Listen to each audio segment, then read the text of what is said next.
Aquí no.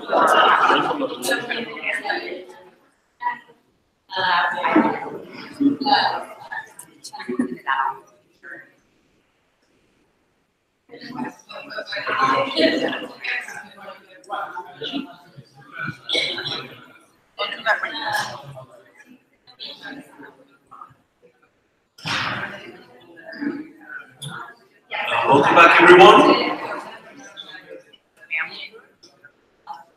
We're going to start the afternoon sessions of the symposium after Daca, Más allá de Daca. We want to say thanks again to our sponsors, the Lutz Center for Latin American and Caribbean Studies, with support from the Office of Global Affairs and the Hanscom Endowment, the Lutz Center for International and Global Studies, the Spanish Language Program at the Rojas Studies Department, the Duke Human Rights Center at the Franklin Humanities Institute, the Forum for Scholars and Publics, the Kenneth Institute for Ethics, the Duke Service Learning, Otros Dreams and Acción, the Fine American, Duke Chapter, Alerta Migratoria, and the Institute Coalition. And thank you very much for being here. We're going to start with the afternoon session, Education Realities and Scenarios. My name is Miguel Rojas-Sotelo. I work for the Center for Latin American and Caribbean Studies. I'll be moderating the session. I want to remind our presenters that we have 20 minutes for your presentations to allow 25 to 30 minutes for a conversation afterwards. Professor Liliana Paredes will be showing you signs when you are close to finish. And for, we have been calling our panelists to the table, but I want the panelists to be able to see what your fellow panelists are going to be presenting. Then we can join the table after the presentations.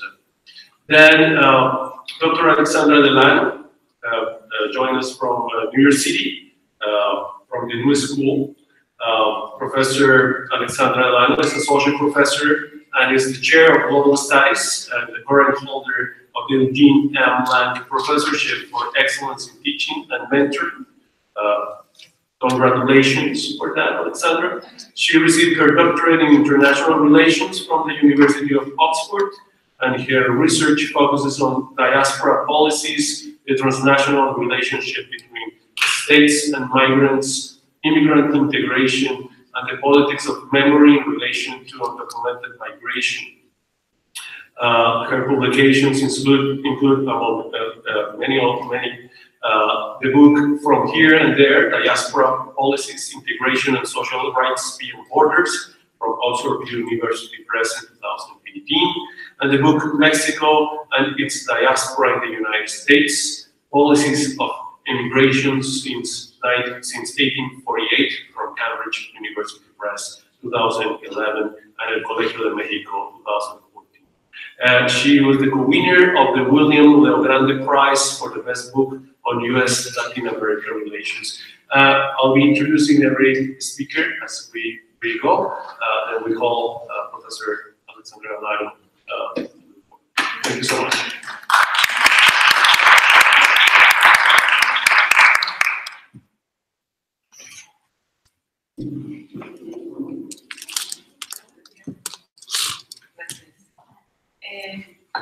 Muchas gracias.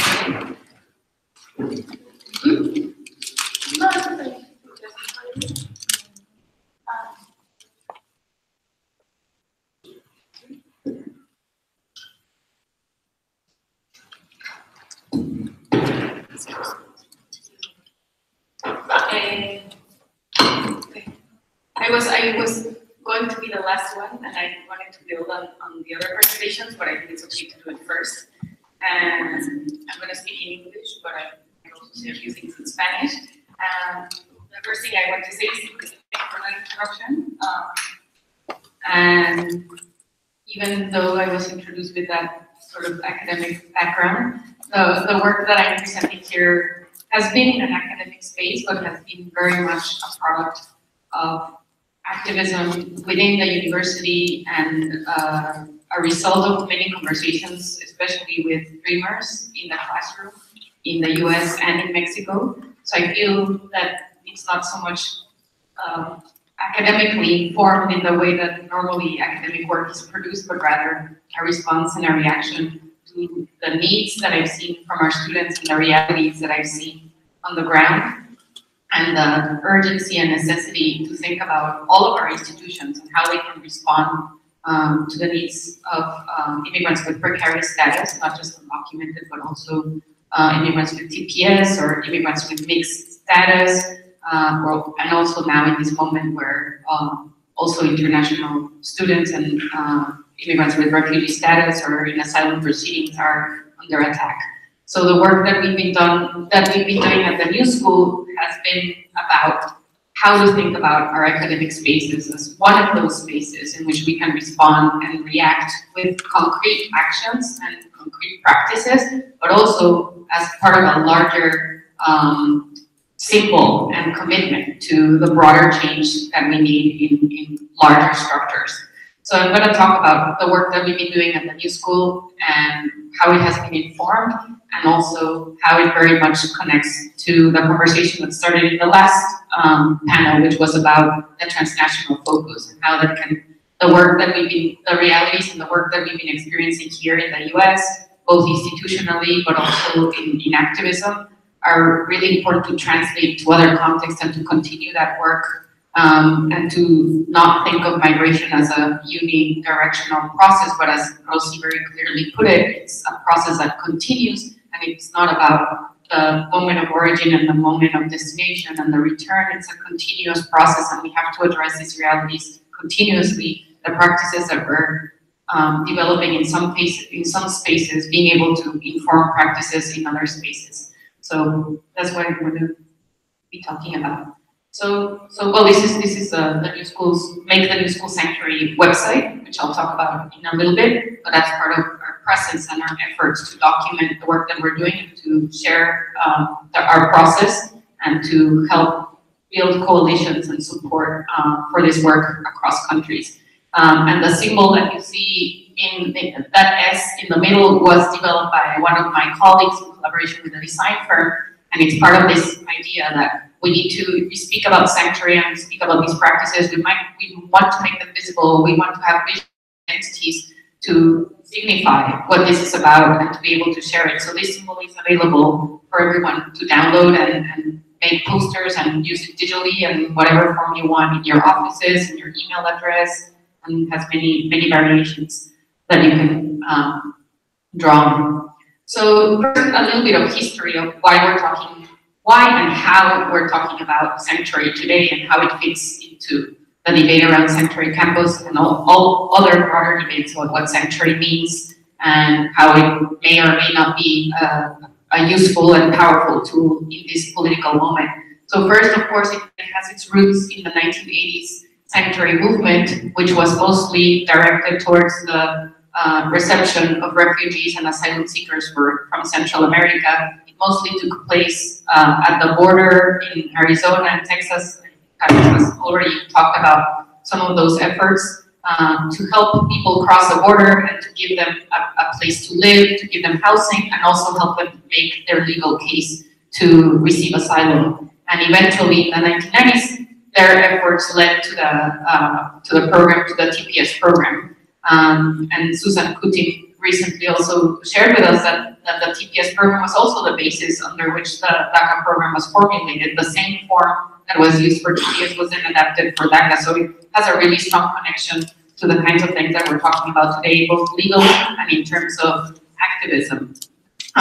Then that movement sort of died down in the 1990s, although it continued in practices, but in a less visible way. It resurged in around 2007 as a new sanctuary movement in the context of the raids and deportations that started with the Bush administration and then carried over to the Obama administration, as many of you have already talked about. And a new sanctuary movement, what it did in comparison to the 1980s movement is that it made this work much more visible and much more of a national debate rather than just centered around the US-Mexico border. And it was not so much about receiving migrants, but about preventing their deportation and making these stories very visible and working with testimonies in order to build more of a public presence about these realities. And like one of the most famous cases is the case of Elvira Arellano and her son, and so it became a very visible movement, but it still continued with some of its invisible actions in order to protect people from deportation, housing them in churches and in other spaces.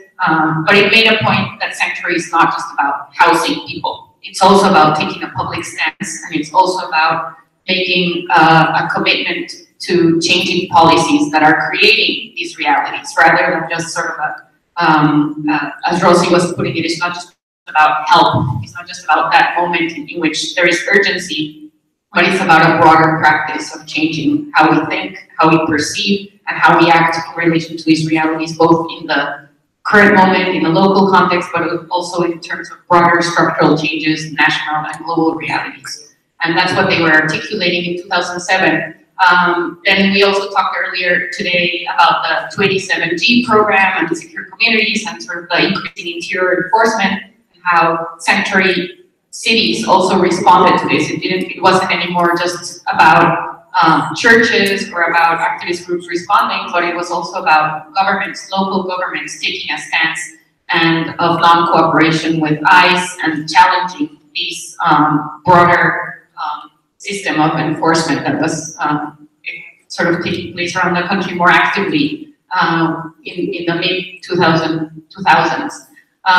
That was very much the basis under which Trump started attacking the sanctuary movement during the election, and the rhetoric that has continued to sort of associate sanctuary with criminal behavior and with a sense of insecurity that people who receive sanctuary are going to threaten communities.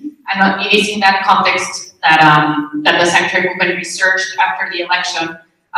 Many institutions, cities, and different spaces, from art spaces to restaurants to unions to campuses, started calling on the sanctuary movement to take a stance against the travel ban, against the rescinding of Daca, TPS, and the changing deportation priorities. I want to focus mostly on the sanctuary campus movement, but also, you know, this is a point about contextualizing it in a broader movement around the country of resistance and responding to these larger policies. So the sanctuary campus movement was one of these spaces in which people started making a call to action in response to Trump. More than 200 university communities mobilized to call on their universities to declare themselves sanctuary campus in opposition to this regime. But only a few of them actually declared sanctuary. There are not more than a dozen that made an official declaration of sanctuary. The majority of the universities that responded to students or to faculty statements around the declaration of sanctuary issued a statement saying that yes, that they would not cooperate with ICE and not share students' information, using the sensitive locations memo that has already been talked about as sort of a foundation for that, because it has some kind of formal recognition that universities, hospitals, and other sensitive locations are places that where ICE should not be carrying out deportations.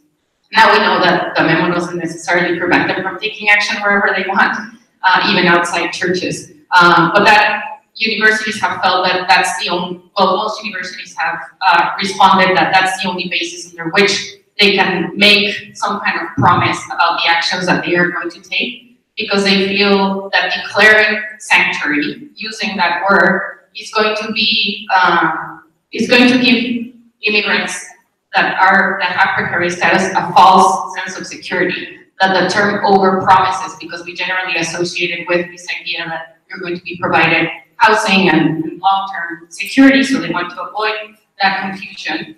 And also that because of it, because it's imprecise and ambiguous in its understanding, it's being interpreted in many different ways, and it's under attack right now.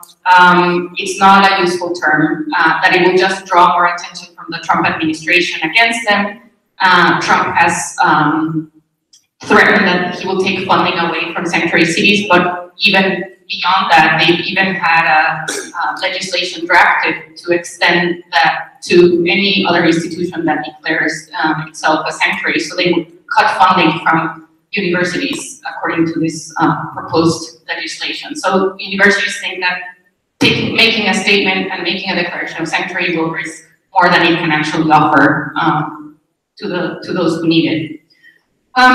So in response to that, what our work has been about is talking about sanctuary as a political concept, which obviously has been politicized and it's under very negative conditions today, but it also can be used politically in other ways as a form of resistance, as a symbol and a commitment of solidarity and protection, and not just about preventing a deportation or supporting a claim for asylum or refugee status, but as a broader practice of how we create networks of solidarity and support across communities, and not just immigrant communities, but any marginalized population. So this idea of sanctuary as an expanded concept and as a way of living and practicing. So there's also, many kinds of ways in which sanctuary is a sort of imagination of a possible future, changing the way the structures that are constructed around us for immigration and for other purposes in terms of inequality and access to education and other spaces. So that's where we're coming from, how we're thinking about this. I'm thinking that ambiguity and imprecision, which are the ways in which sanctuary has been criticized, are actually its potential and its productivity, because they can be used and interpreted in a positive way and in a constructive way according to the realities of each community and of each institution and each space. So that we shouldn't sort of back away from it, but rather be proactive about it and define it in terms that we find relevant for our communities and be very specific about it in order not to overpromise.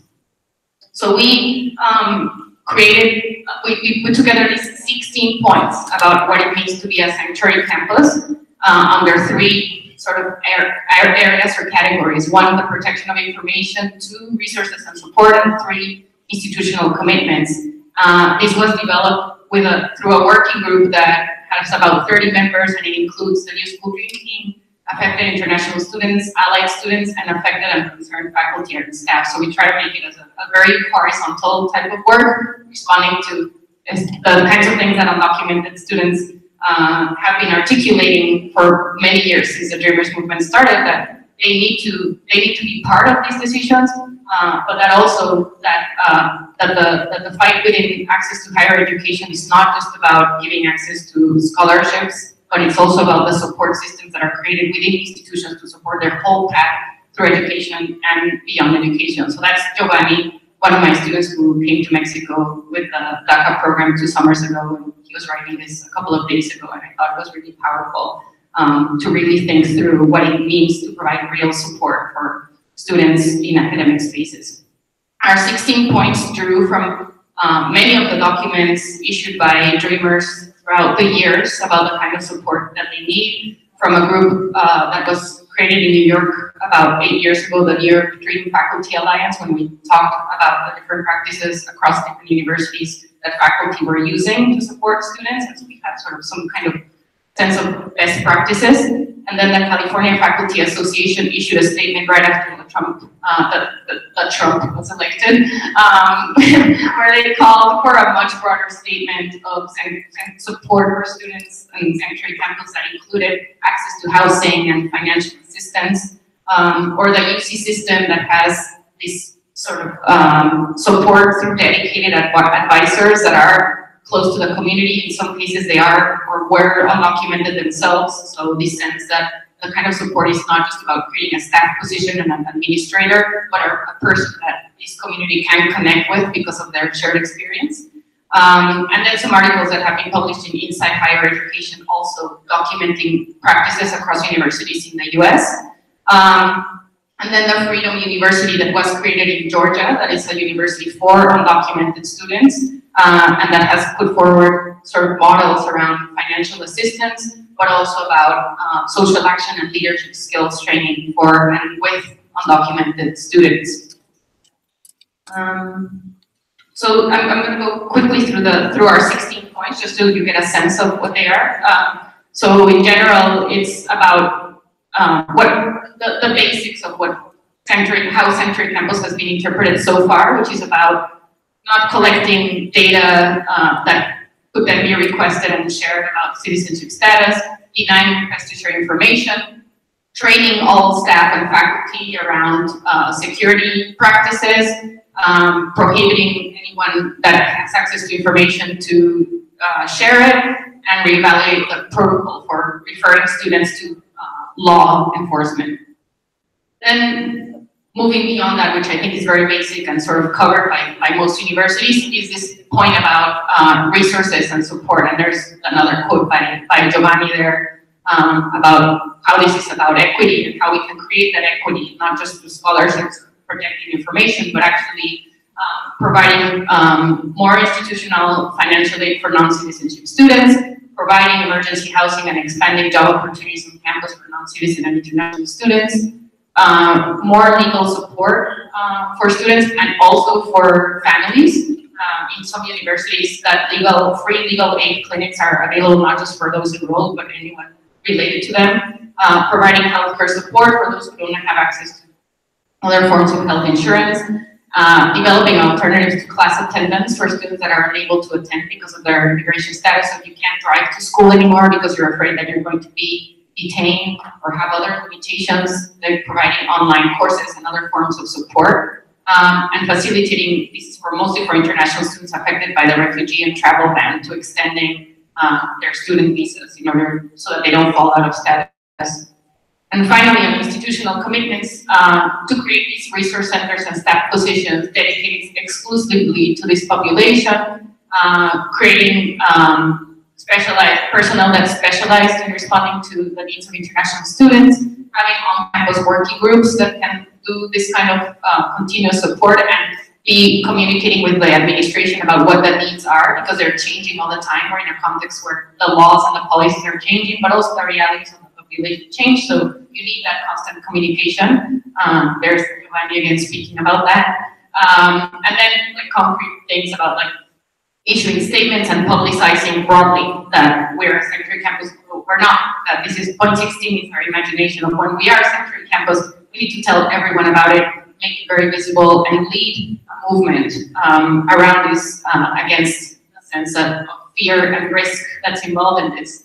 So I know I have a few minutes left, and this is what I really wanted to talk about, but it needs that foundation in order to get us here, because what does this transnational vision of how we can extend Century Campus into other spaces beyond what we know here in the US? This was very clear to me when I was teaching this course in Mexico to a group of Daca students that went there with advanced parole. And it was a moment where in those 2 years when people became aware of advanced parole and before it was canceled, that so many universities in Mexico and in other places were creating these exchange programs with Daca students, and were really excited about these opportunities for collaboration, and suddenly they ended after Trump was elected. And it was clear to me that there was so much that could be done in these collaborations in terms of learning what the needs are for these populations, but now with the reality of deportation and return, and Jill came to our class and we talked about the other dreamers and their realities. They're kind of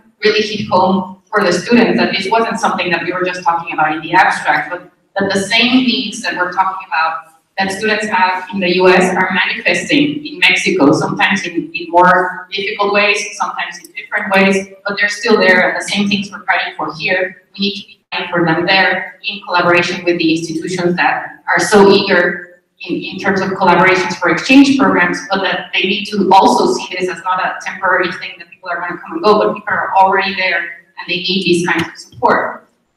So we're talking about what has already been presented, that there's discrimination in access to services like education, health, mental health, documentation, that there's more need for these institutional collaborations, so that, for example, if you're allowing someone to take online courses or to support them with certain services in the US and they're deported or returned, that they can extend that to their university back in Mexico, like something very concrete, how you can create that, or share the transcript more easily with the university that they're trying to enroll Mexico so that those processes are faster. There's been some progress, it has been documented, but as has been said by Rossy and Carlos and others, there's no holistic policy of return in Mexico. And we can't wait for the government to create that policy. We have to create structures within our universities and other institutions to bypass those limitations and support people immediately in what they need in order to have a dignified life right in the moment when they arrive in this country where they're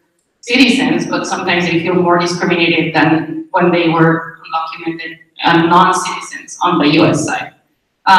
So I think there's a lot of potential in countries like Mexico, for example. If we take the examples of the Sanctuary Campus Vision, the Dreamer activism that has already been taking place in Mexico with experiences drawing from the US, combined with a history of strong protection towards refugees, drawing from exile populations from Central America in the 70s and 80s, where Mexico has a very strong rhetoric around exile and refugee and protection, but that has not been extended, and especially involving academic spaces like UNAM and El Colegio de Mexico. But suddenly, when we're talking about return populations, we seem to have a very different logic and not extending this idea about what exile means and what supporting academic spaces entails. But we have that history and we can draw upon it to make claims about what sanctuary means today, combining these stories and that the Dreamers are very effectively putting forward. I wanted to give you a couple of examples of some places that have done this, like the UAT, that declared itself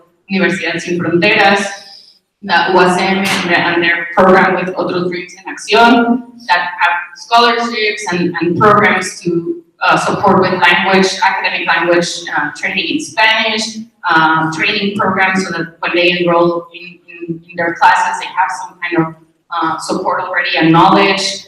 And then other programs like the Puentes that Carlos talked about, and other universities that have committed to provide scholarships. And I know the reality is not always what's said on paper, but I do want to recognize that some of these efforts are there. And Carlos was just telling us today about Universidad de Veracruz programs. I think those are really good places where we can start. And I hope Jill and Mike can also tell us about their experience with the Saberes Migrantes Santuario Fronterizo, so we can learn more about what the challenges are in practice in putting these programs forward and how collaboration can be extended with universities in other countries in order to make these efforts more supported and real. And finally, I think this is my final point. Yes, sir. I wanted to say that I think sanctuary, despite its limitations as a concept and the critique and all the threats against it in this particular moment, I think it's an opportunity to help us think through these structural conditions of inequality, discrimination, and exclusion and violence that we've talked about in the processes of migration, and not just, again, unidirectionally in the place of arrival or in the place of destination, but throughout the whole process, immigration, transit, return, and extend these practices as a holistic perspective of what the process of migration is about. The sanctuary movement of the 1980s made this very clear. We're not just talking about let's host these migrants here and give them housing. They were talking about the changes in US foreign policy and how they have created these violent conditions in Central America that produced this migration. So we can use this language to make these larger claims about why we have immigration in such numbers coming from Central America, why people are now claiming asylum in Mexico in much larger numbers than before, why people are claiming asylum now in the US, why so many people are being deported, and what the conditions of deportations are, what corporations are gaining from deportation, like the call centers, and this whole neoliberal cycle, and what that means. So how we can address it by having different visions of what this is about, what solidarity is about, and what the needs of migrants are. Also, the sanctuary movement in the 1980s, Susan Kutin's work in the culture of protest talks about that sanctuary is not just about aiming to change laws and policies, but it's also about changing our culture, changing our communities, and how we view migrants and how we view our role and how we're implicated in these processes as well. So I think in academic institutions, we have a particular place in which we begin to make those changes. We begin to talk differently about these issues. And yesterday was very clear for me in the youth forum, these notions of solidarity and the need to show up for one another, those are places where we're already articulating these kinds of visions, and it's important that we take a stance and that we take it beyond these academic spaces across borders in order to produce those kinds of changes without waiting for a government to enact them. So I think that's it for now. Gracias, and there's my email if you want more information, and the website where you can get more information about the kind of work that we've been doing, and we'd love to collaborate with you. Thank you.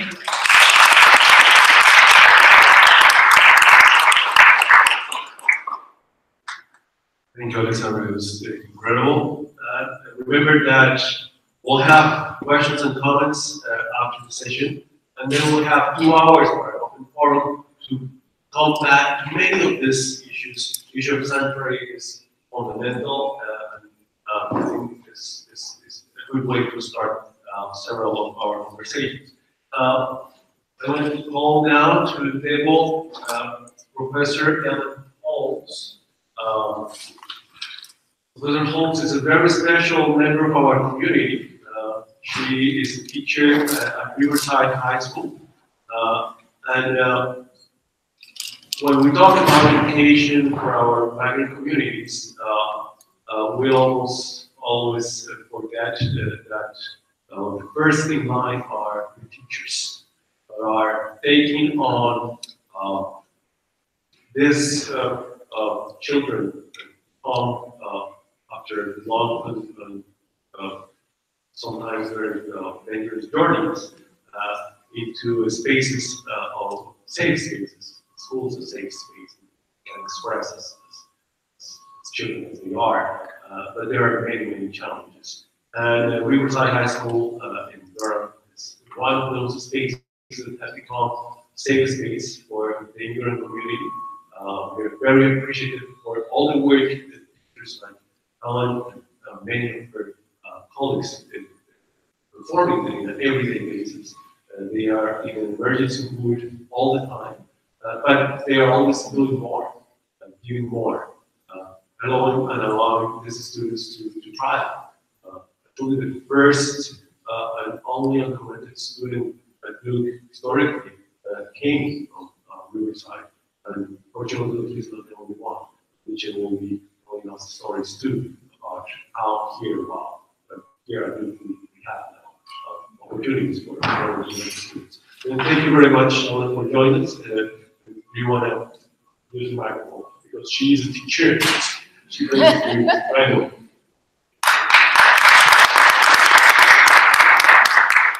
Good afternoon. My name is Ellen Holmes. I teach Spanish at Riverside High School, which is in northern Durham here in North Carolina, obviously. I also run a club called Destino Success, which is a support group for Latino students, and so I'm going to talk a little bit about both.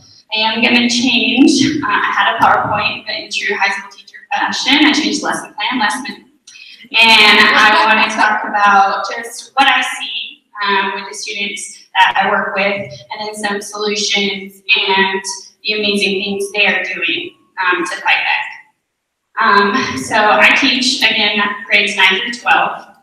And we have about 30 to 35% Latino students at Riverside, and about 20% of those are ESL, primarily newcomer and unaccompanied minors.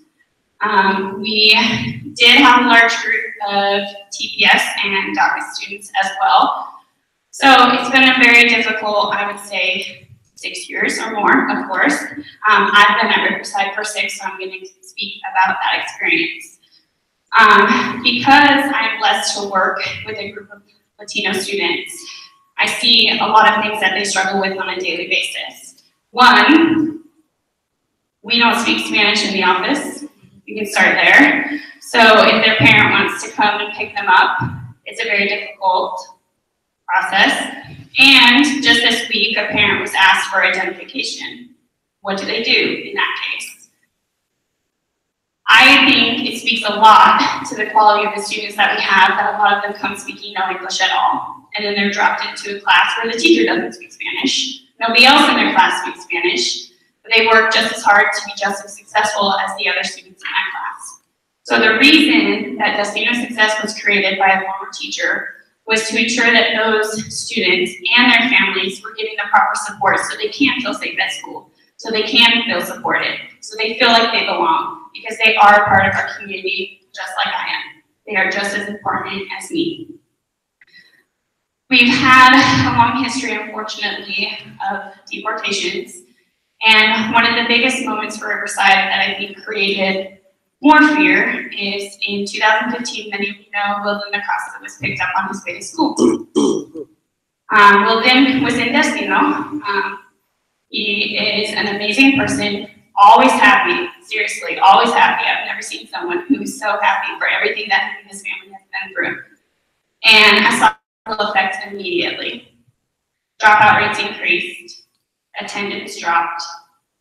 I saw symptoms of extreme fear and anxiety in the classroom. Kids who were normally happy were acting out in class. And my students asked me, what are we going to do about it? I was blown away that these 15, 16, and 17-year-olds wanted to come out of the shadows because many of them were undocumented or had DACA themselves, and they wanted to stand up for one of their own, and they wanted to make a difference. So these students, along with community organizations, fought really hard. We traveled to Washington, D.C. and talked to local officials and from North Carolina, as well as we met with the Department of Homeland Security, and we met with the Secretary of Education, John King, who was the Secretary of Education at that time. I think the thing that most impressed me was we did not know that the Department of Homeland Security was going to be present at a meeting. And these students had name cards with their first and last name on them. And as an undocumented student or a student with DACA, even though you have DACA, it doesn't mean that people in your family do or they're protected themselves. And they came into that meeting and they would not take no for an answer. And they stood up to officials, I don't even have the right words, but they stood up to the heads of the Department of Homeland Security, and they are the reason that Wilden Acosta is no longer in jail today.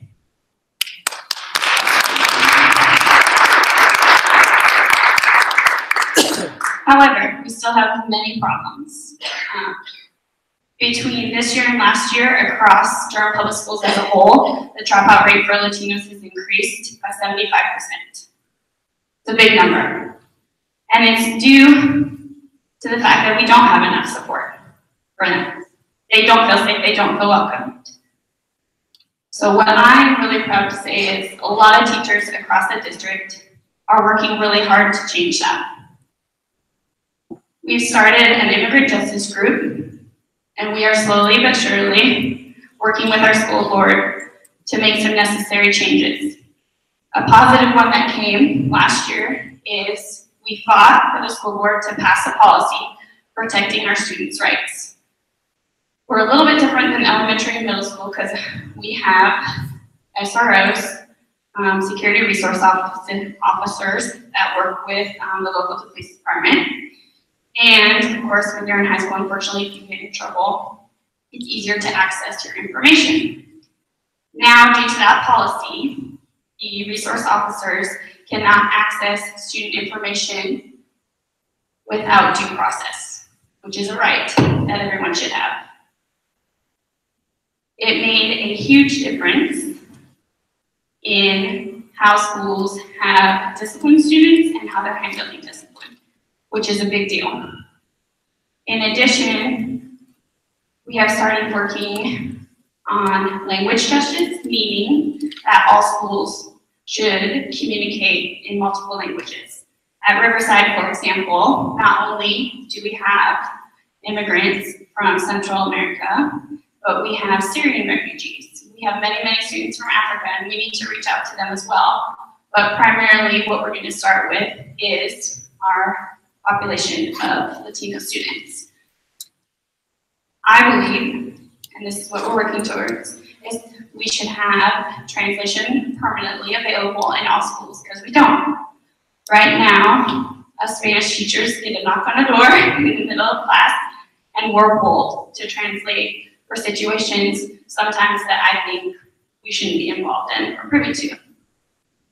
So I want families to feel supported, so they have a familiar face, they have someone that can speak to them immediately when they come to school, and they can feel welcomed. In addition, as I mentioned, all resources should go home in multiple languages. And I would be happy if we just started with Spanish and English. So, as I mentioned, my club that I run is called Destination Success, it's Spanglish. And these students have started working on deportation defense. They have started working on building up members' community, supporting families, supporting unaccompanied minors, sharing their cultures with the other students at school. And our club, honestly, is just a place where we come to feel safe, supported, and it's like a family.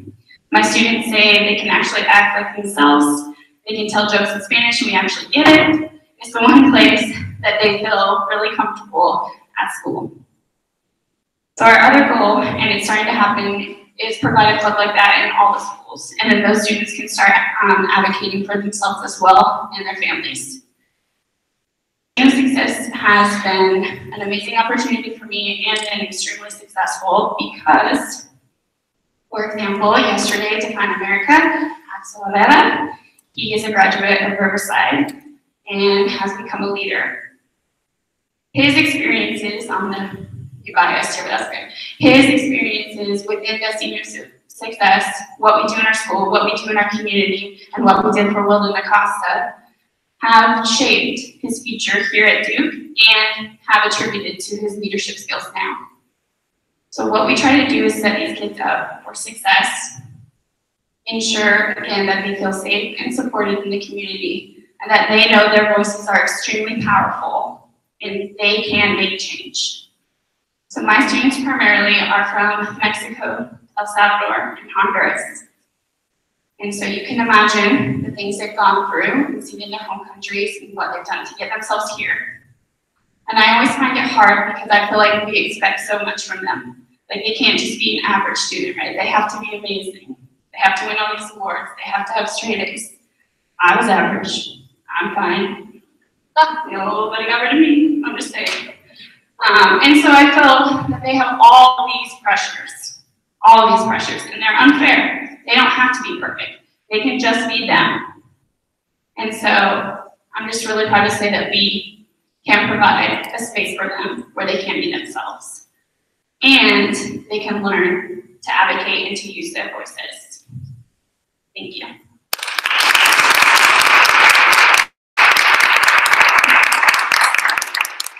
Thank you so much. And remember, Riverside High School is right across the corner. It's very close. Many of our students here at Duke, very proud to say, go there to do mentoring, to volunteer for many of the programs, not only the Destination for Destino, but all the programs too. Then we are always, there's always opportunities to work alongside great high school students and great teachers very close by to build togetherness. And actually, we're going to move into another issue that is very much connected to our home here.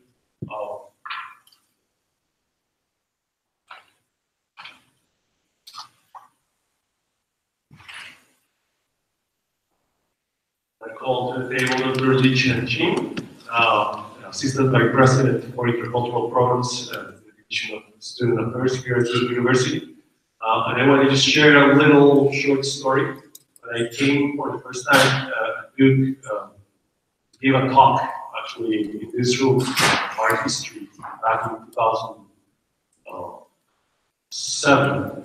I asked how many Latinos or Latin American students were part of the students' body at Duke in 2007. And the statistics said that 3% of students were Latino, and roughly 6% were African American. Nowadays, for the class 221, we'll have 12% of Latino students at Duke. That's looking much more like the demographics of Durham. Durham is a city that has 18% of Latino population. And we should look like the place in which we are. And we are getting there. We're getting there. This is an increasingly a diverse campus in which these topics be addressed openly. These forums were not part of good life until very recent. And it's thanks to our students, you guys there, who are taking on the work of working hard alongside your peers to understand these realities and to take action and changes. And we're really happy for that. And Dr. Li-Chen will tell us a little bit about that story.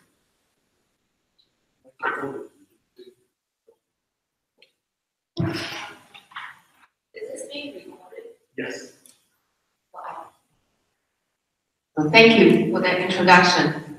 I actually would like to take a moment to thank Alla again, because without the great work for those of you at the elementary and secondary school level, we wouldn't have any students here at Duke. So if you can join me and give her another round of applause.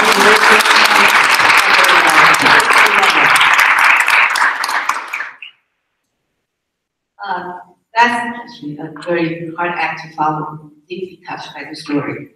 I'm Li-Chen, Assistant Vice President of Student Affairs. I'm also an immigrant. I came to the US in 1989 as a graduate student. So I went through the immigration process as an international student myself. And before joining to Duke, I'm involved with international student and scholar advising at 2 private universities. And this is actually the 5th school I worked at. I also worked at 2 other public universities around the country as well.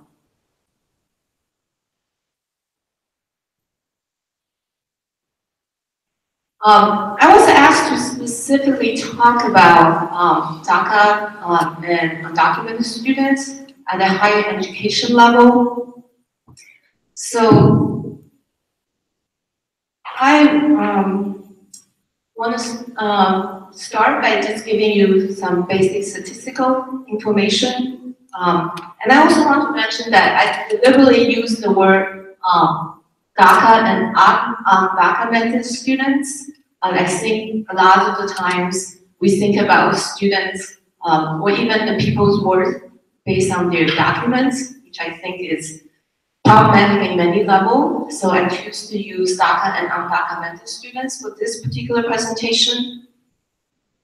And this is the most recent data issued by the U.S. Citizenship and Immigration Service regarding Daca.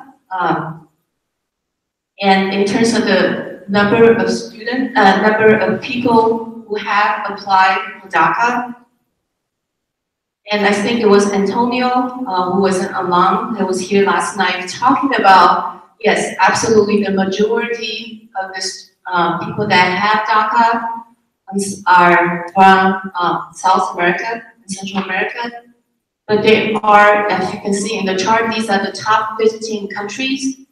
There are also South Korea and India, Philippines are on there, but you don't hear about it in the conversation we have. And I think it really helped create a stereotype of only Latinx undocumented, which I think we need to change that narrative as well.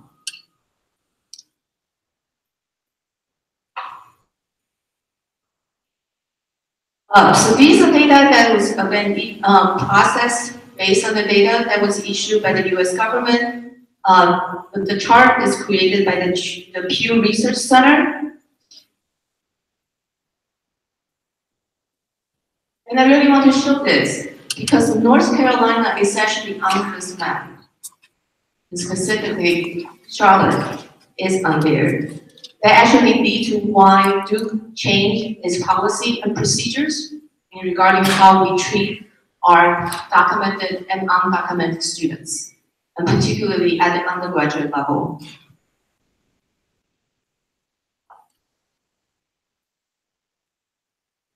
So I've been at Duke since 2008.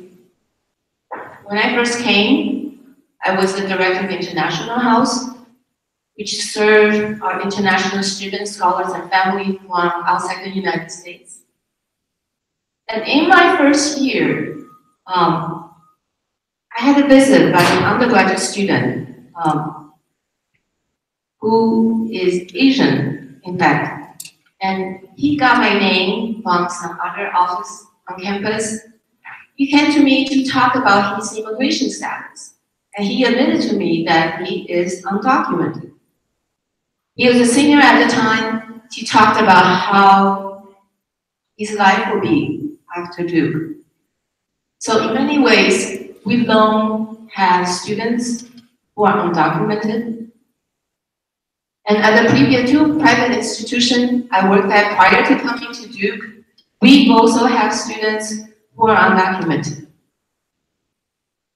But in many ways, we don't really know until Daca, which gave us much better understanding of who is enrolled in our school and then particularly at the higher education level. So there are different sources that people have estimated how many undocumented students that we have. So up there, it's just three specific estimates. And it is estimated at the Center for American Progress that there's 65,000 undocumented youth graduate from high school every year. But all of these people who graduated from high school, only 5 to 10% of them will go on and enroll at a higher education institution. And when we say higher education institution, we also include community college, as well as professional certificate training program as well. And according to Pew Research Center, about 200,000 and 250,000 undocumented students are currently enrolled at higher education institution.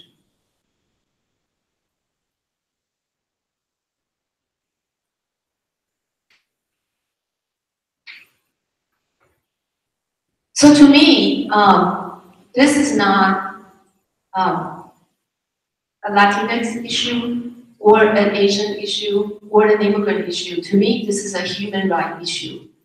Everybody here deserves dignity. For those of us who happen to want the birth lottery, that I call, we didn't choose to be born in another country, but we won.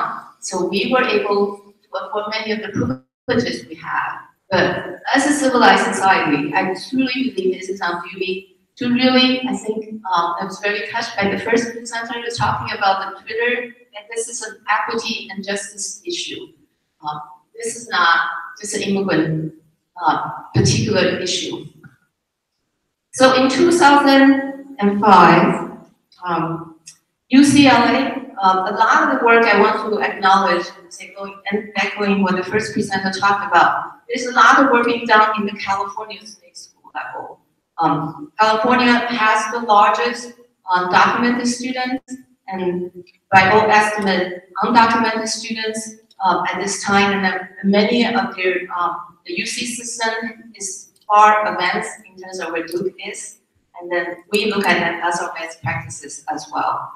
So in 2015, UCLA has a comprehensive research project called the Daca Scholar Project, and they have 909 participants across 36 states. They compile data, and the people came from originally 55 countries. So of this 909 participants, the majority of them have spent more than a decade in the United States. And there's a lot of research talking about this. It's fairly typical to have mixed household. Data suggests that 64% reporting have at least one citizen or permanent resident in the same household. But once people get into college, 28.2% were majoring in STEM. That's what we're targeting right now in terms of the importance of STEM. And all of the students enrolled in college, over 65% were first-generation college students, the first in their household to attend college. And all of these students, the number one worry, in fact, over 3/4 of them, most of them worry about being detained or deported.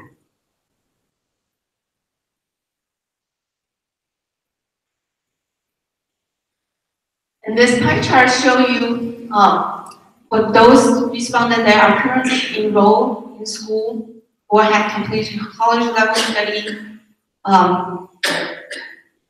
Majority of them is actually in public school. And only a small percent of them are in four-year private university, like Duke University. And also, a fairly large portion of people also enroll at the college, at the two-year public community college level.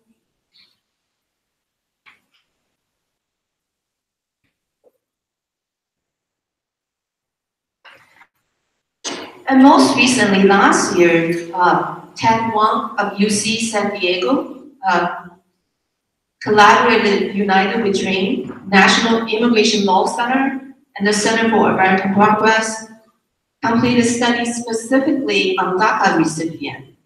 So it's a sample of over 3,000 recipients in 46 states and DC. So overall, having Daca offer people pursue educational opportunity that they previously could not.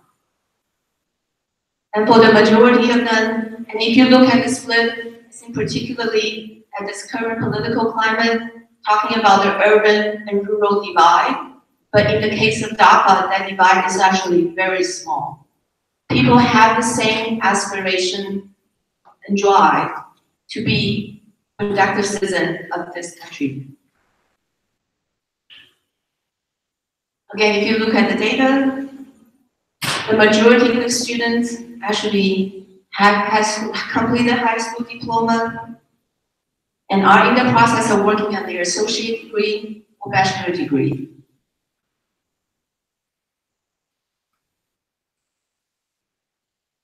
So I want to play a clip of an NPR interview of a Daca recipient who is actually just passed bar exam and is now a lawyer. I feel like similar to the sentiment that was addressed here last night. Are these individual stories that really illustrate the human cost and the human relationship behind this situation right now? I hope it's gonna play.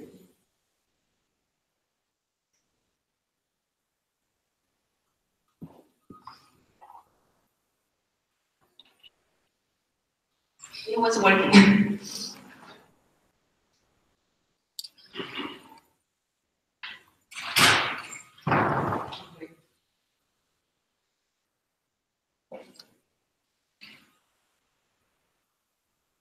In about 2 weeks, the Deferred Action for Childhood Arrivals program, or DACA, is set to expire. Or maybe not. In September, President Trump called for the program to start winding down as of March 5th. And Congress has yet to come up with a replacement that will allow DACA recipients to stay. Adding to the confusion, though, Trump's order is being challenged in the courts. Yet many DACA recipients continue to move ahead with their lives and careers as best they can. One of them is lawyer Parthiv Patel. He was admitted to the New Jersey and Pennsylvania Bar Associations, even though his legal status caused a delay. He spoke with our co-host, Stephen. Originally, my parents had left India, and they left me with my grandparents to seek better opportunity in the United States. Thereafter, they had sent for me, and I arrived to the United States at the age of 5, and lived in Jersey ever since. And what did your parents do for a living when they got to New Jersey? So they originally, worked in the restaurants, trying to make ends meet, and they used to work 14, 15 hours a day to, give me a better opportunity at the American dream. And what was your dream as a kid? When I was 5 or 6, I always wanted to be an astronaut, so as a typical kid. But when I got a little bit older, got into middle school, my dream became, becoming an attorney. Tell me why you wanted to become an attorney as opposed to any number of other professions. So like I said, my parents used to work 14, 15, 16 hours a day. And they've done enough to save substantial amounts of money to be able to take partnership in a business. But then not knowing the laws and not really understanding, how the system in America worked, my parents ended up losing all the money. So that story resonated with me because, yeah, as an attorney, my job is to be a zealous advocate for my clients, but it's also to make sure that, everyone kind of gets a fair shake in the sense that no one is getting defrauded. In thinking about a career in the law, did you feel strange at all because you knew that your own story included a violation of the law? It included a violation, but if you remember, immigration law it's a civil violation, so that's kind of equivalent to getting a speeding ticket rather than it is to, committing burglary.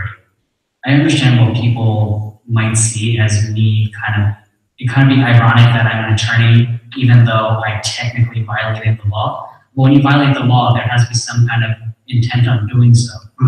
So when you're asking a 5-year-old if they violated a law, if you don't really have the intent, how can you violate the law? What changes has your life gone through in the last several months since President Trump announced he intended to end the DACA program? I can say there's a lot of sleepless nights and a lot of just worry in general. And I know that's a common feeling amongst dreamers. It's hard to plan out your life, essentially. It's hard to figure out what you want to do. Something simple as in buying a car. Is it a smart move for me to buy a car considering my DACA expires in 6 months at this point? If I just recently married, do I buy a house? Is it a smart move to take out a mortgage? Even when you talk about just general having babies or having kids, is that a smart move considering my DACA expires in 6 months? It leaves a lot of uncertainty facing immigrants in general because it's hard to plan out what's going to happen and live a meaningful and successful life when you can't really gauge where you exactly stand. And that does lead to a lot of anxiety, a lot of distress amongst dreamers. And so if your status were to expire, do you have in mind what plan B is? So that's the difficult question. As dreamers, we always leave out a little bit of hope, hoping that something does happen. But as the days keep passing by and as this March deadline is coming, the question is where do we go? If we don't stay here, which is our home, the United States, where do we go? After March 5th, there'll be 1,000 or 1,200 dreamers expiring every single day, which opens them up for deportation at any given moment. Parthiv Patel, a lawyer in New Jersey and Pennsylvania. Thanks very much. Thank you, I appreciate it. So with that, I'm just gonna talk quickly in terms of Duke's story, in terms of why the timeline, that important events that happened that helped shape the decision. So Duke did not offer financial aid to anybody who's non-US citizen or permanent resident for a really long time. Duke in many ways has not a great history in terms of our treatment of people with marginalized identity. In 1997, Duke started to offer need-based aid to international students. And at that time, international student is defined as anybody who's non-US citizen or permanent resident. So when we have undocumented students or undocumented students at that time, we do treat them as international students. So it is possible to come to Duke after 97, receiving financial aid as an international student. One of the things I like about working at Duke is really we are not perfect by any way, but we're constantly looking at a way to think of what the next challenge is.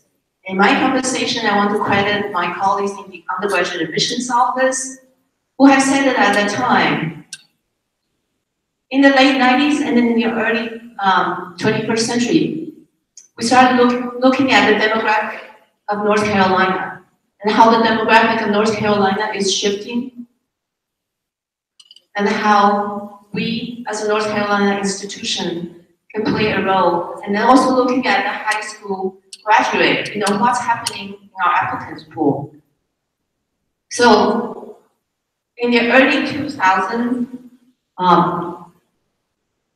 Duke started actually thinking about a quote-unquote a third category. It's sort of people,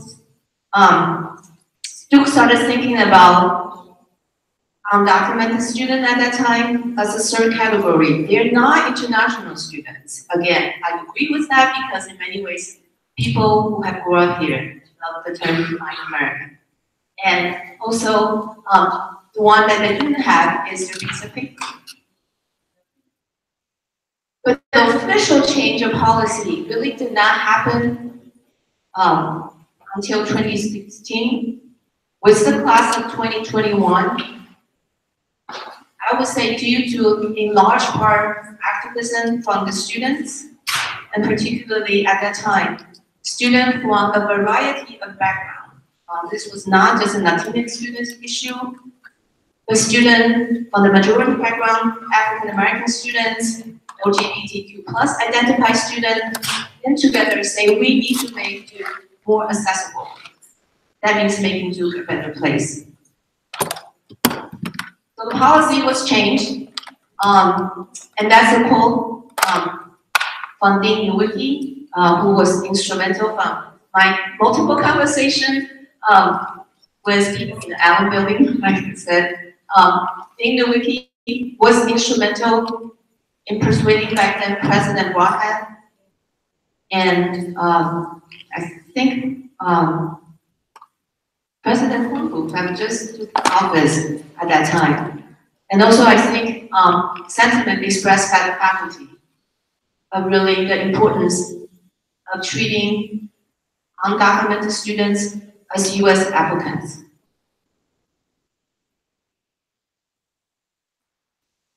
And I was appointed last year, like Joe, that in the other duty as assigned categories to serve as the main contact person for our undocumented and documented students. It was a very deliberate decision on Duke's part because, again, if you look at experience, these are not quote-unquote international students, even though we used to treat them that way. So the decision was made to not use student visa services, which actually is the primary purpose dealing with US government regarding non-US citizen or permanent resident, particularly students who are here on F or J status. I do not have that in my portfolio, which means I actually have a lot more room to negotiate and maneuver. So the first thing we did, I worked very closely, and again, I am the one of this important effort, but this by no means is my own doing. I really work with a team of amazing colleagues and faculty and staff to make this possible. The first thing we look at is our financial aid, now also just in CLACS, Office of Access and Outreach, really reach out to our students. Most of these students identify themselves when they are applying for Duke during the application process. So there is no list actually at Duke in terms of who are undocumented or DACA students. And then again, it was really deliberate part on the institutions. There are ways that I would say my colleague Allison Rabel in the financial aid office, again, probably the first person to work closely with the admissions office to try to make sure these students get the necessary support. And then we have a centralized website right now as Housing Student Affairs. I posted a link on there, so if you're on Duke's website and you just Google Duke undocumented students, that's the website. We work very closely with the students. So at the beginning of last semester, we actually had the meeting with the students and saying, us students, what would you like to see Duke? What can we do to make you feel welcome, more comfortable, and make you feel like you belong at Duke? So again, I want to send a lot of these credit to the students who are currently here, because you really help us shape everything that we do here. So right now it's a FAQ. I mean, it's a live website. We update. I know recently I met with the leadership of the Define American and gave us a suggestion, a question we should be included on the website. So again, this website is only as good as you look at it. So if you look at this website and you see something that should be covered, please do let me know. And also support the various student cultural organizations, and probably not as visible is I want to acknowledge the work that's being done by our Office of Government Relations. I know Define American worked with them last semester to actually organize a trip to Washington, D.C. They also work very closely with what's called a professional organization. Yesterday, the American Council of Education, which is the leading professional organization for university and college presidents, we have their government affairs person come speak to us in terms of what's being done at the Washington, D.C. level. Just going to talk very briefly. I do think the idea of safe space it's problematic in some way. So the term I like to use is brave spaces. People can feel free to choose to reveal who they are and be able to talk and discuss these issues. And I share a lot of information on the website in terms of resources. We have made arrangements, unlike California school, at this point we do not have a separate office. So we have worked with the university's counsel's office to arrange free legal consultation for students who choose to take advantage of it. And most importantly, I'm very proud of the fact, and I do think this is something that Duke is doing compared to our Ivy Plus counterpart, is we have a 24-hour ding-on-call system. So we've trained with the staff that's helped us staff the ding-on-call system, being able to staff the call, should a student be detained off campus, then there is a mechanism of how we go into motion and support them. We've done a lot of work the last year and a half, but by no means we're there yet. Those are some of the priorities I'm hoping to work on for the rest of this year. One is expend a lot of our resources, particularly regarding life after Duke. And we have in the pipeline in terms of training that help student, faculty, and staff to become more aware and knowledgeable about the challenges and issues, which I'm going to work closely with our Define America group. At one point, I'm actually talking, we have one of the premier law schools at Duke's campus, but we've not had a clinic that specifically focused on immigration issues. I'm very excited. Our incoming dean of the law school actually has expertise in family and immigration law, and her research is done in this area. So I'm hoping we'll be able to revisit this issue once she comes join us. And then last but not least, I think we need to be more engaged with the family of our students, and then particularly a lot of our community organizations. Thank you.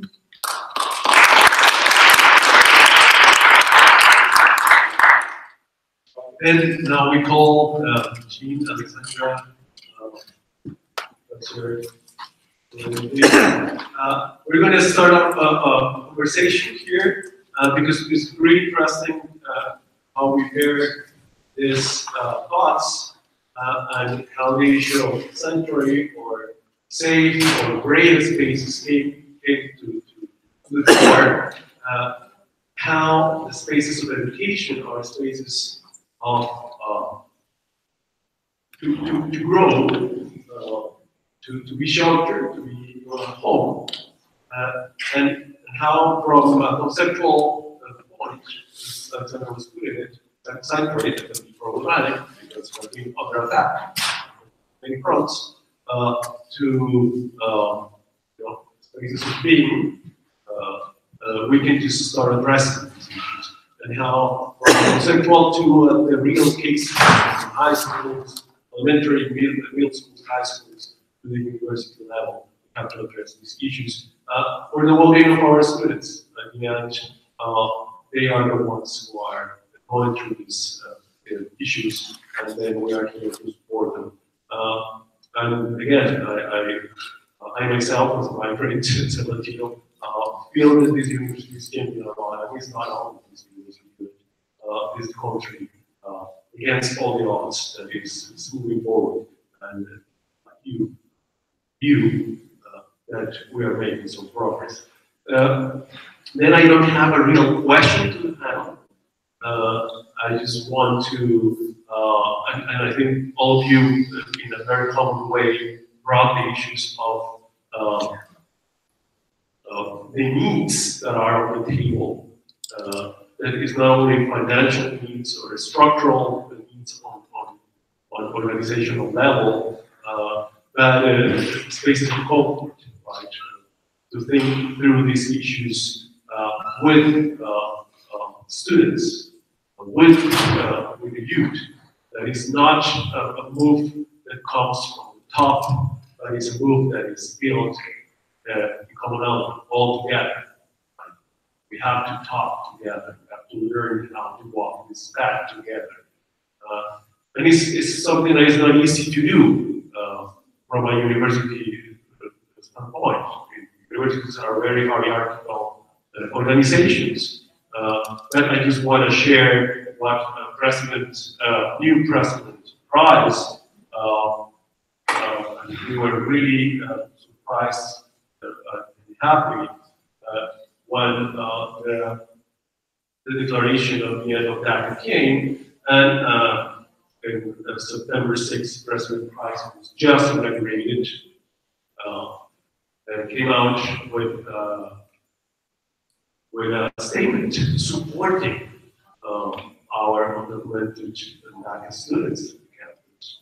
Very brave for looking precedent in conditions that were new, because for many years in the making, all the lawyers were in discussions for years to see if we were able to accommodate without damaging the Duke brand, because here it's all about the brand, you know, that's basketball or rugby. And they came up with that, okay, that we can obligated, we can support them financially, we can create spaces for them to grow. And then this thing was really powerful. It's right there in the and because it's written and it's public, anything will happen after March 5th, or anything that will happen if the court's decisions are appealed or some sort of move from the administration will deny that. We'll have a written statement by the president for our students, and that's great. Then, is there any questions or comments to our panelists? This is the moment. I probably wanted to ask Alexandra, the sanctuary, right? Actually, Jill, we had this conversation. That yeah, sanctuary has been under attack. It's a very fragile term, what it implies, because it is history, right? But here in North Carolina, we have, quote unquote, one of the most vibrant sanctuary movement, connected back to the 1970s and 80s, very progressive liberal churches and church members creating safe spaces for migrants coming from Nicaragua. We have little towns that became sanctuary for a moment, and they are trying to do it again. What we see is that they are a little fragmented because of the rhetoric about sanctuary and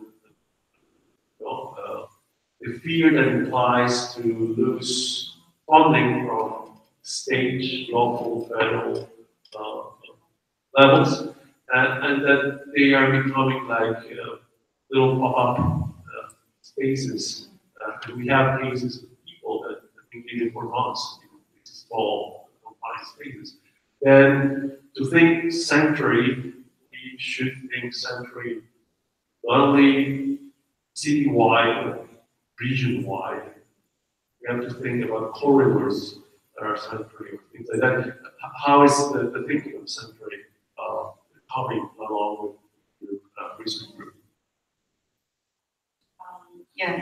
I agree with you that there's some fragmentation and some fear, especially because some of the most prominent sanctuary activists like Rafi Rafir have been detained by ICE and almost deported, but the deportation was luckily stopped by a judge. But there's certainly a direct attack on the sanctuary movement, which sort of demonstrates that it's a threat to the administration and it's a threat to all these policies. So in a way, it has succeeded, right? If it didn't, the government wouldn't be paying so much attention to sanctuary spaces and the sanctuary language. So there's something that is happening there that the government is reacting against, which means that the resistance has some strength, and I think that's something to keep in mind. And one of the things that Ravi says often in his presentations, and he's in New York, so I get to see him quite often.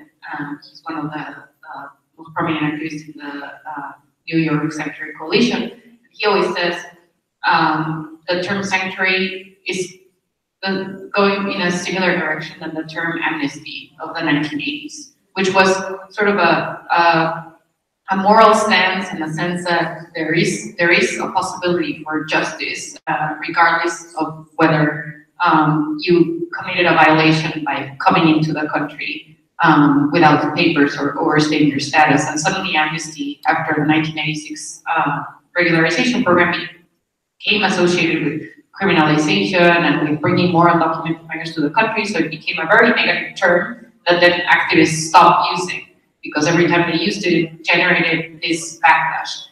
And so Ravi says, you know, a very similar thing is happening to sanctuary. We're letting them take it away from us. We're letting them take away something that is a powerful moral stance, and it's a powerful symbol of something bigger that we stand for. And so if we kind of step back and keep doing what we're doing, but not using that term, we're giving up that terrain that is about taking a stance. And so, so that's part of why I think it's powerful to use it and to think about it and think about what it means and think about its broader interpretation and not just the way in which it's being limited right now to a fight about local sovereignty and whether or not sanctuary protects potential criminals.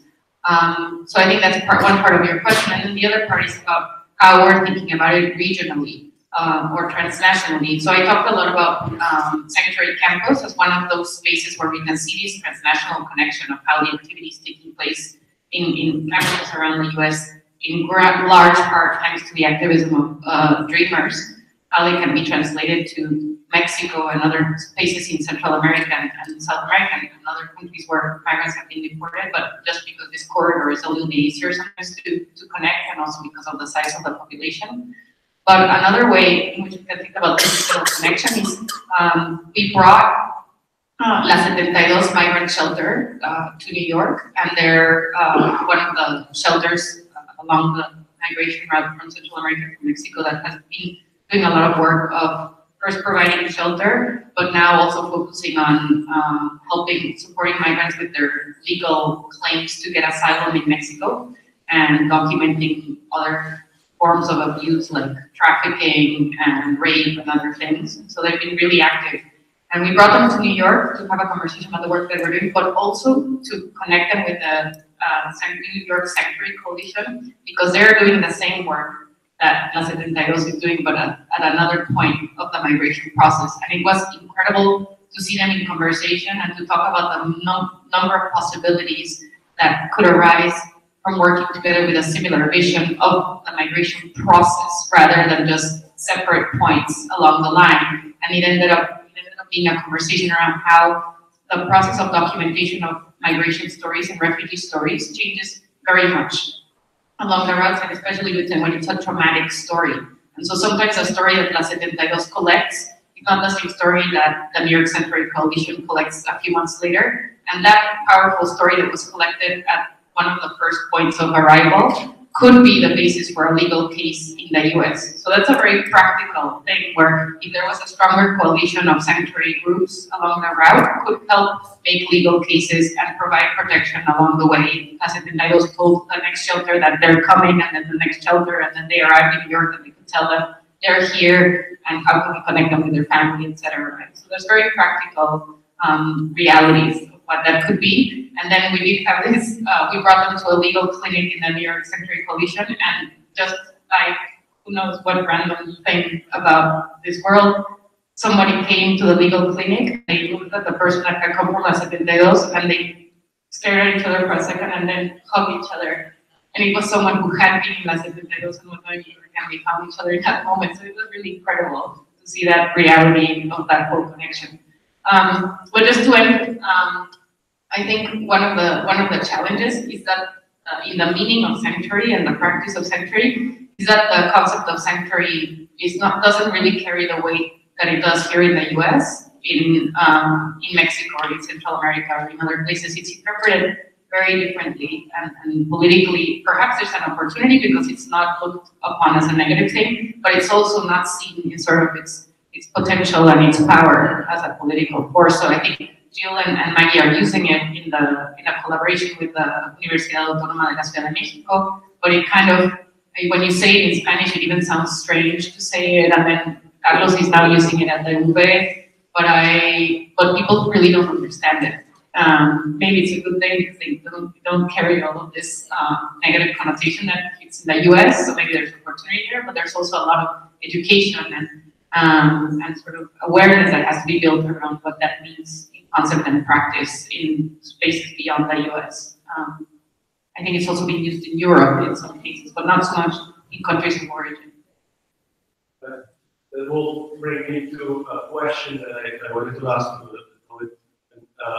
Is precisely that, is that sanctuary certainly lost its appeal in the moment in which migration became a national security issue after 9/11, and the whole implementation of very restrictive laws by the Bush administration at the end that will treat the Red Cross and illegal subjects in the land under a criminal appeal. And sanctuary was connected to political asylum, but also at one point was also connected to these former fighters coming from Central American civil wars that at the end will ended in LA, creating the gangs that now are so much into the rhetoric of the administration. And the question is precisely that. Here at Durham, we have a problem with youth gangs in schools, probably basically because lack of resources. And what we're saying that is students didn't find, safe space to grow, and because there is this proxy between the rhetoric of criminality, that we have these two things going on, right? On one side, the administrations, Bush, Obama, Trump, being very sympathetic to dreamers, young people that have grown up here, but at the same time, really tough on youth gangs. Right? And then we have these two discourses colliding. And in the high school, we have an increasing presence of security, right? of police, and these places under this issue of criminal organizations, transnational criminal organizations, that put our students, in many cases, without the due process into legal issues that have been pretty well documented. recently, that again collided two schools. So being sympathetic with dreamers, quote unquote, but at the same time acting with force of the law in really weird cases. And when he asked me how you are dealing with that at Riverside, the Durham School District, because that's been the case. We are actually really lucky that we have a very supportive school board. When the raids started happening in Durham, the school board came out denouncing them and saying that basically ICE need to stay out of our communities, like hands off our kids. Schools supposedly are supposed to be safe. However, kids were getting picked up at the bus stop. And as mentioned, we do in high school primarily have SROs. And so a big thing that the school board did last year that we worked for, as I mentioned, was the policy proposal, and it actually did get put into place. And that had a couple of parts. One is if a student gets taken into the SRO's office, there needs to be a parent or other adult present to represent them and to be there on their behalf. In addition, there needs to be a certified translator to be there so that they can communicate correctly in their language. And two, no information is allowed to be shared without a warrant. Due process has to be followed, and that's very new. SROs used to be able to access students' information very easily. They can go up to the school secretary and say, hey, can you open our program called Power School that has student information and copy it down? That can no longer happen. Obviously, you do not ask a student's status while you're at school either. You're not allowed to do that, and you shouldn't do that by practice. In addition, if police come or ICE come to a school campus, our principals now have the authority to turn them away. So they will not arrest students on campus, not for outside offenses, not for ICE offenses, not for anything. And I think that's a big deal. So students do feel a little bit safer because their rights, as they should, are much more protected with that policy. John, if you have a question, and somebody else. Yeah. Let's start with John, Jill, and then Liliana, and we go back.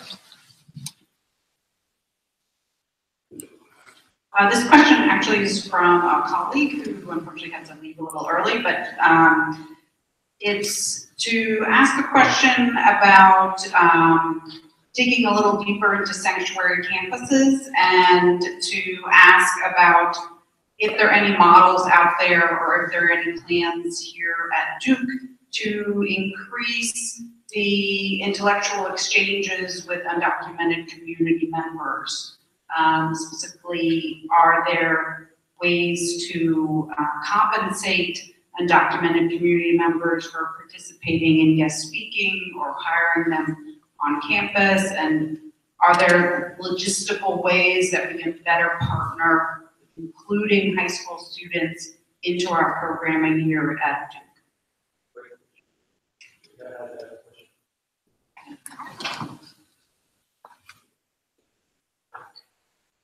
So I have a question for maybe all three of you. One, and maybe there's obvious answers, I'm guessing not, but one of them is, what are, in terms of thinking in terms of transnational sanctuary, and in terms of, you know, that those who have Daca, those who are undocumented, now currently live under heightened threat of deportation, even more so than even a year ago. How are the schools here, high school level and Duke, and the new school, and in terms of this project, thinking about what does it mean to prepare people for possible deportation, even talking about it, you know, even on an emotional level, where it's not sort of the taboo outcome of the situation, but something that's talked about, and there's emotional support, but also logistically, also in terms of education. What do people need to know after deportation that they could be getting here? You know, what kinds of resources and tools in terms of, you know, reinforcing the need for an academic formal Spanish that you might possibly, need, or professional bureaucratic Spanish that maybe you don't need now, but you could use in a time of crisis. Things like that. I wonder if there's room to have those conversations. And then also in terms then of students who, many students are deported with family members or returning with deported family members to their other countries, U.S. American and all but paper. What are the ways, and are there ways that universities can be open to recruiting them, to actually, creating paths back to them, whether they be U.S. citizens or even the Generation 1.5 and Daca or DACA, that are in a position to apply to a U.S. university from exile. Can we start thinking of ways for the institutions to support that visa process and to support getting admitted into the university? They have a U.S. formation. Many of these, they struggle in the education system of their, in the case I know best, in Mexico, it's totally foreign to them. They were formed in clubs like Destino Success, and English class, and Spanish class, and math, and this culture of high school that we have here. Can we be recruiting and thinking about ways to bring them back institutionally to study at the, with a visa, legally in U.S. universities? Juliana? I was actually going to ask a question that John read from our colleague, but then I'm going to add something else to that question. And it has to do with the state of race space here. The other day, when I was coming and preparing with the conference with the Defiant American students, I was a little shocked when one of them said that how they felt here at Duke was similarly to what they felt at Riverside. It was the interaction with professors and faculty and let them do stuff, do the fights, or trying to put together their fights, and nothing institutional. So I am wondering, in terms of the visibility that the work that you are doing, Li-Chen, and also how to make it stronger for the students to feel that they are really supported, and it's not just faculty here and there who are supporting them and going with them to the protests and going with them to organizing with these type of events.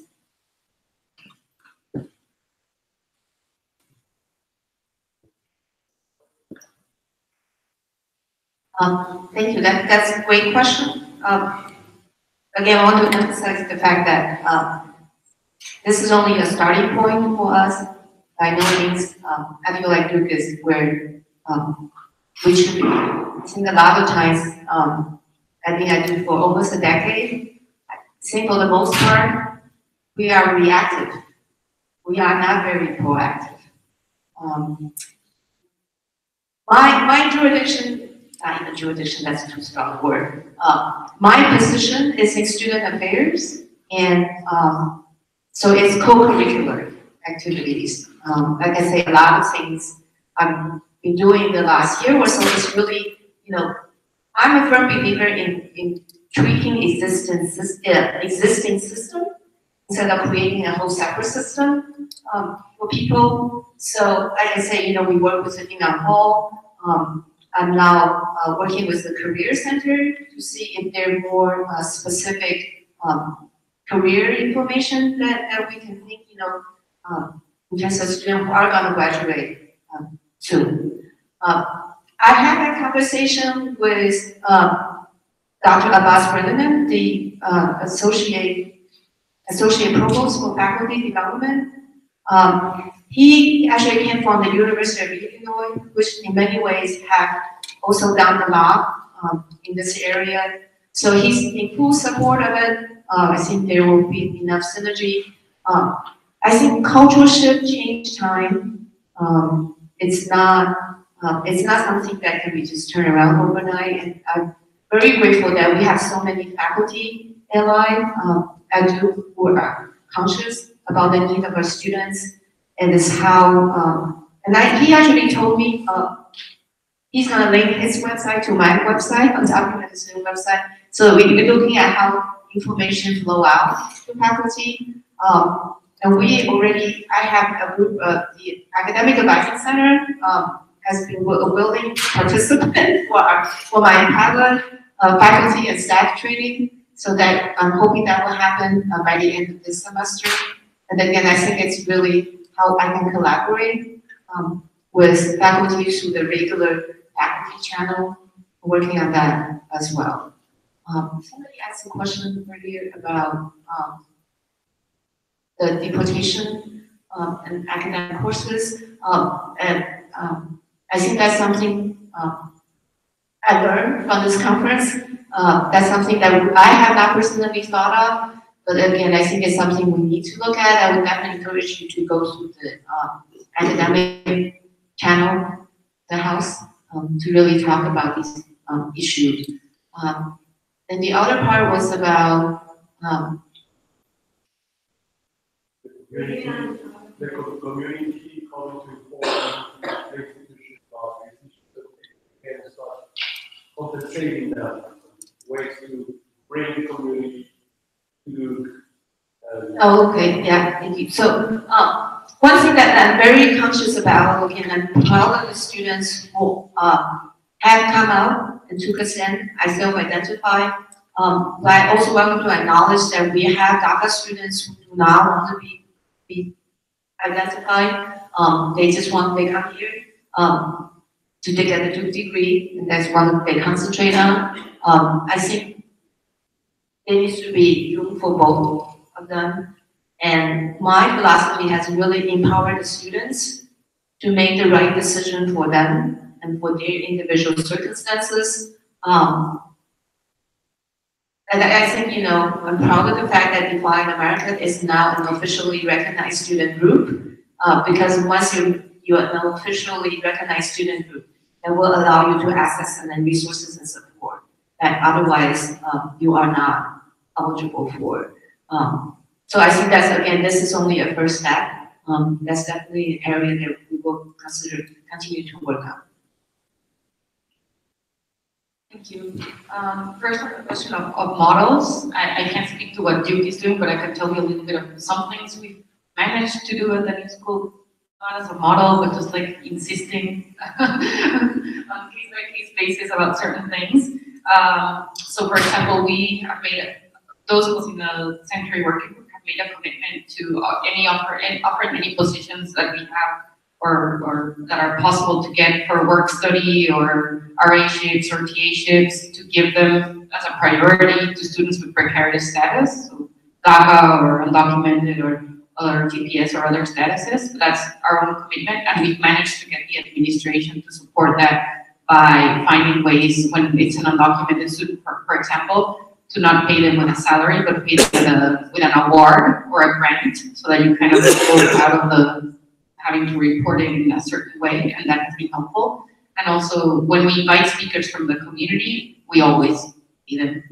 When they're a guest speaker or when they come to an event, like, we absolutely always give them an honorarium, and we go about the same way. When if they're undocumented, we find a way to give it to them as an award or another way that we can compensate them so that they don't have a problem in that way. But one of the arguments that we made is that we do have a lot of students hired for different positions with Daca, and that if their status terminates, that we have to convert those positions into some kind of work study position or another position that still allows them to have the same payment without that being terminated because of their status change. So we're figuring out how that can be, but it's still, you know, it's still very challenging, but we're working on it, and we have some precedents here and there of things we've done.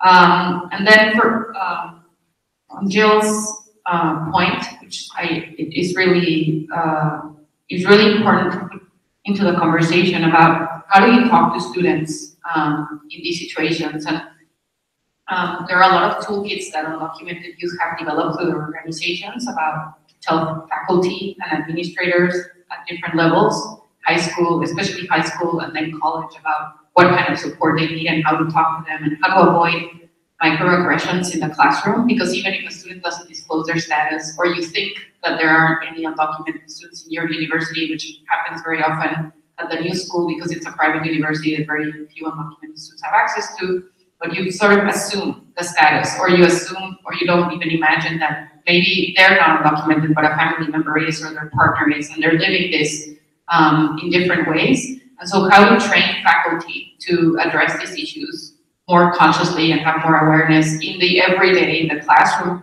but when you are directly confronted with a student asking you about these issues, one, that are either they're directly affected and they have huge concerns regarding their financial stability and their ability to perform well academically because they have to have 3 jobs in order to support themselves and their families. So what kind of support and accommodations can you provide for them?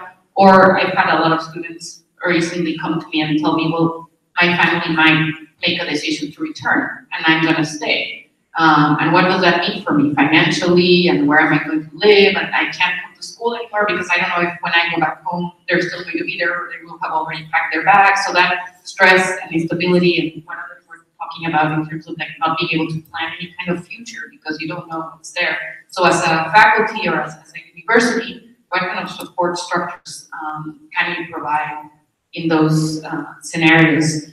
I think one of the things that we could work on is developing that toolkit.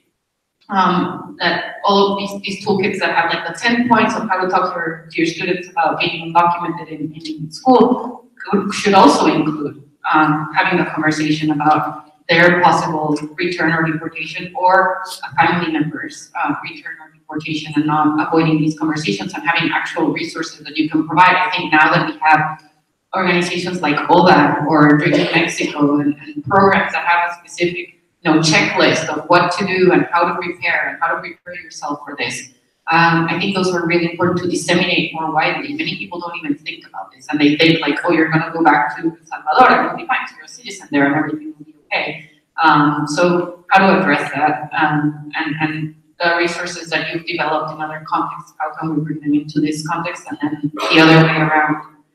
I think, and I really like your point about recruitment and how universities here can reach out to populations that have been returned or deported, returned if they have the possibility of coming back with student visas. How can we do outreach to let them know that they're welcome? And part of the clearance increase is making that statement of saying, you're welcome here, we're aware of the situation, we're going to do everything to support you. So it's not just about this label, it's not just political, it's also saying to the community, we are in the community, we are listening, we understand your needs, and we're going to respond and listen. So it's important that we do that. And the final point I wanted to make also, there was an initiative from a professor at Berkeley, who's Canadian, who reached out to Canadian authorities to say, this is a great opportunity to launch a program to tell Dreamers, here's an option for you. And she was telling Canadian lawmakers, they have all these background checks already. They've already proven, that they are academically rigorous, or not just the excellent ones, but just that, they've been in school, they've already completed a certain kind of education, and Daca has confirmed that. Why don't we recruit them and tell them, you can come to Canada and we'll welcome you here as a political stance, but also as a reality of, this is a population that we want to come to our schools, and they speak English perfectly, they understand similar institutional context, so why not welcome them? And I think a similar move could be made, for universities in the US, telling that to returned population. So I really appreciate that point, Jill, and I think it's really important. I'm going to address it more from a family perspective, from elementary, middle school, and high school. So unfortunately, we have had to talk about this a lot. We have posted community forums where we talk about power of attorney and how you can transfer it so that your citizen, friends, or family can control your assets if you are deported, can take custody of your children. It heightened definitely after President Trump was elected, and we've been doing it more often. There's different themes to each community forum that we have. We do try to bring in a variety of guest speakers, and I'm going to kind of try to combine 2 at once here, but I actually do try to ask previous students a lot so that we can support them, because we do pay any guest speakers that we have as well. And also within Destino and other resources that are available in schools, primarily ran by parents, students, or teachers. For example, Destino has funds that we could use to support families. We also have funds that we provide to seniors for post-secondary education. But it has been scary, unfortunately, that we've had to have these conversations and sit down with families and come up with a plan and a checklist and everything they need to do to prepare for deportation. And these are becoming more and more frequent, unfortunately. What we don't do that we do need to focus on, we focus more on this is what you're going to do in the US. We do not focus on what happens when you get back to your home country, or your other country, I should say. So it's been really hard to do, to be honest, because these people are part of our community, they're our loved ones, but it's definitely something that is necessary and is occurring with more frequency. Thank you so much for our panelists, and actually we celebrate. Thank you, Li-Chen, to share with us that finally we're going to have an expert on migration, finally law, because we tried very hard to reach to the faculty at the law school, right, to find someone or anyone that could speak about these issues, and there were none. Same thing about legal clinic. We have one of the private, most important law schools in the country, and we have. Then we celebrate that. We hope to be more proactive on that front and count on us to help inform that process. And let's stretch our legs. There are more coffee, some extra sandwiches. Let's get back in 10 minutes for our final forum. And then at 5, when we finish our forum, the idea that everyone comes closer. We're going to start a conversation to raise as many topics and points that we want to raise. We're going to try to create minutes of that. We're going to move to the Freedom building. Is the next building. If you get the door or the right to the Jameson Gallery. We're going to have a reception there with food and some drinks to relax at 5 p.m. And let's have a little break. Thank you so much for our panelists. We'll come back in 10 minutes.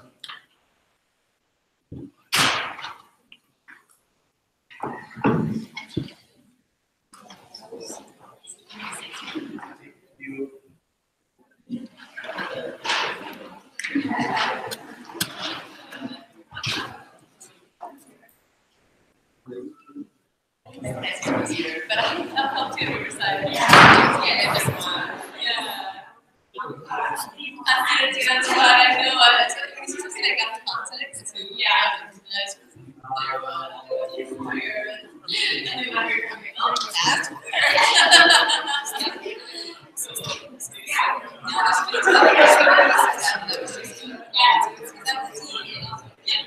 yeah, because I heard about those when the kids are really as well.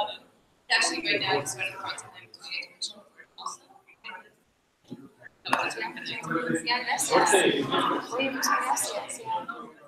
Okay. Good job.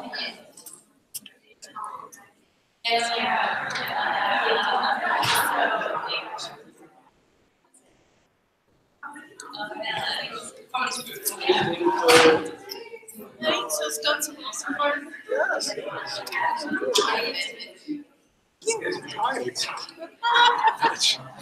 But so far, so good, and the streaming went well.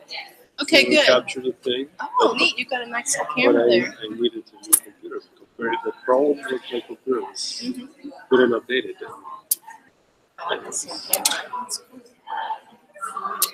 It's showing everything back. Yeah, no, but when you see it, it's right.